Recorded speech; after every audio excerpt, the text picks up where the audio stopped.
Can we talk about Paddington 2 for a second, please? Just for a hot minute. I'm gonna try and keep this concise because oh my god, this film is wonderful. Before I say anything, let me start. I have not seen the first Paddington, and I didn't really read the books as a kid. I'm not some Paddington aficionado here to spread the good word. I saw this film completely on a whim. I had 2 hours to kill, and it was the only thing on. I had no expectations, so when I tell you that I saw a Best Picture nominated film the same night, and I left that film thinking about Paddington 2, I want you to understand the gravity of that statement. So what makes this film so special? I think it's a few things. First things first, there is so much craft that has gone into this. The way the prison opens out to look like a miniature set, Paddington's dream of being back in the forest, the pop-up book scene. None of this had to be as carefully done as it was. I think kids' films can get away with being a little bit more simply put together sometimes. Not to say that they are, but they can definitely get away with it. If you think about children's franchise films using a combination of CGI and live action, involving anthropomorphic animals or other wacky characters, your mind probably doesn't conjure some of your favourite films. But I think what sets this film apart is not just that meticulous craft, but sincerity. Paddington 2 doesn't want to be better than, you know, wholehearted emotion. It doesn't want to be too cool the way a lot of kids' films want to be too cool. It's here to make you feel things wholeheartedly without a single drop of irony. And that is so refreshing to see, especially in a film that can be very postmodern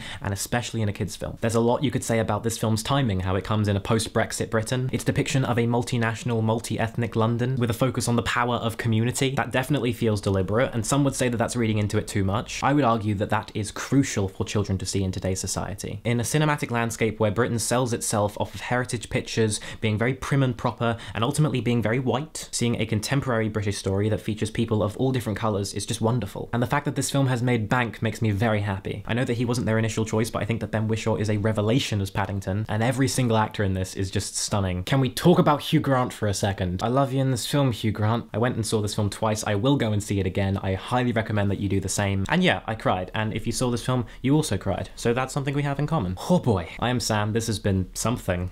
I'll see you next time.